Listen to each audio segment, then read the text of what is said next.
And joining us right now is a man who has made it a 3-week-long campaign to try to refocus the nation's attention back on the Benghazi issue. He is Republican Congressman Frank Wolf from the great Commonwealth of Virginia. Representative Wolf, thanks for being here. Good to be with you. Thank you. You know, it seems like in the last hearings, or the hearings that got all the attention, most of the focus from the media and most of the focus from Republicans, for that matter, had to do with these talking points and who modified the talking points and what did Susan Rice say. And I always felt like that was sort of distracting from the real core of the issue, which is 4 Americans died at our consulate in Benghazi. They didn't get the help that they should have gotten. The commander-in-chief was nowhere to be seen. We have no idea where he was. And yet, right after this attack, 2 days later, the president said this. To you, their families and colleagues, to all Americans, know this. Their sacrifice will never be forgotten. We will bring to justice those who took them from us. And yet, no one has been brought to justice. It's almost been a year, Representative Wolf. It's amazing to me that it's almost been a year now, 11 months we're looking at. And we find out now that CNN was able to interview the lead suspect in the Benghazi attack for 2 hours, and yet the FBI has never been able to find this person. Representative Wolf, has the administration dropped the ball in every possible way on the Benghazi story? The answer to your question is the administration has dropped the ball, but so has the Congress. The Congress has not done a very good job of looking into this. So, yes, the administration has. The issue of the talking points are almost irrelevant. Why did they not come and rescue these people? Who are the people? There were 2 that were seriously wounded. One is still out at Bethesda, Walter Reed, and we have never honored them. Another was a Navy SEAL who may never be able to work again. Who were those who were wounded? Why didn't they even send an American plane into Benghazi to pick up the wounded? They sent in a Libyan plane. Why did they not send an American plane in to pick up the CIA people who were on the tarmac waiting to come out? Why did they not send a rescue? Why were they told to stand down? We've been in touch with people who were there. They said they got the word at the annex to come and save the people at the consulate. They were told to stand down by the CIA station chief. They got another call. They were told to stand down again. They got another call, and they went, and they saved them. And they believe, had they gone the first time, they would have saved Ambassador Stevens and the other individual. Mm-hmm. So there's no commitment to get to the bottom of it. And so I think the Congress has failed. The administration, there is a cover-up. Believe me, there is a cover-up. But frankly, the Congress has not done we need a bipartisan, you got to do it bipartisan, select committee, focus like a laser beam, and these hearings have to be in public. But hold on, Congressman. The President of the United States is going around the country giving speeches, talking about Benghazi, talking about the IRS matter, and here's what he's saying. With this endless parade of distractions and political posturing and phony scandals, Washington's taken its eye off the ball.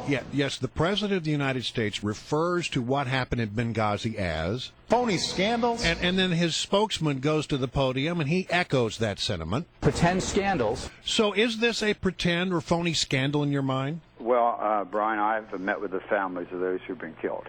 I've talked to Pat Smith. She doesn't think it's a phony scandal. I've talked to Ty Woods' wife. I've talked to Ty Woods' father. They don't think it's a phony scandal. I've talked to Doherty's sister. They don't think it's a funny scandal. I've talked to others. No, this is a very serious. We've lost 4 lives. 2 were seriously wounded. Others were wounded, and we've never gotten to the bottom. Also, you know, they had a guy, the Tunisians had a fellow involved named Ali Harsi, who was involved in the attack. The Tunisians had him. An FBI team went out to Tunisia and sat on the ground for 5 weeks, and the administration never pushed the Tunisians to turn him over. And, you know, we give Tunisia $320 million a year. They are what they call a Millennium Challenge country, meaning they're especially good for us.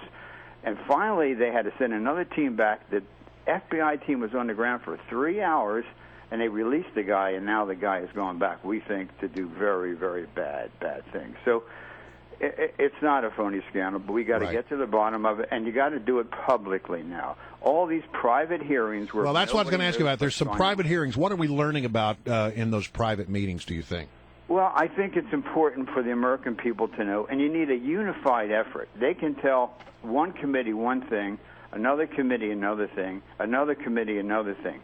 It's scattered. It's just disjointed. You need one committee, one staff to find out. And the whole thing with regard, I think there was so much emphasis on the talking points. We know it wasn't a video.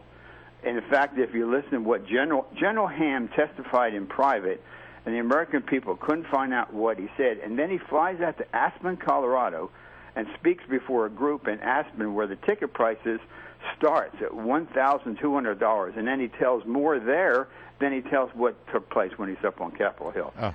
There's a cover-up here, and I think you got to get to the bottom of it. Representative Frank Wolf, you must sometimes feel like a lone wolf here. You're the only voice that I can hear from the Congress. When you talk to leadership, you talk to your fellow Virginian, Eric Cantor, and you say this is a huge problem. There is a cover-up, and there are dead Americans, and this was an attack on America. When you attack the American embassy, the annex, that's an attack on our country. What do they say to you, the leadership in the Republican Party? They don't say anything. The leadership is opposed to my resolution. Now, we do have 161 members. We have 161 members, and as members go home over this so-called August break, I think their constituents are going to ask them, are you going to push this? Are you on the resolution to have a select committee? And again, the select committee has to be bipartisan. You can't have just one group holding meetings. It has to be bipartisan, but they're going to be asked. But no, my leadership does not agree with my bill. But I think it's important, and I'm following my conscience, and I'm doing what I think is right. And so ultimately, I think we're going to find out what happens. And what I'm going to do is as we come into the fall, I'm going to kind of lay out all the things that have been told to me by different people who have been there. But we got to get this done in a bipartisan select committee. Well, Congressman, we've been on this story since day one. I personally want to applaud you for your commitment to staying on this story when others have moved on, and when the president calls this a phony scandal. I'm glad that you're there asking the hard questions. Thank you so much for joining us today. Thank you very much. Representative Frank Wolf of Virginia.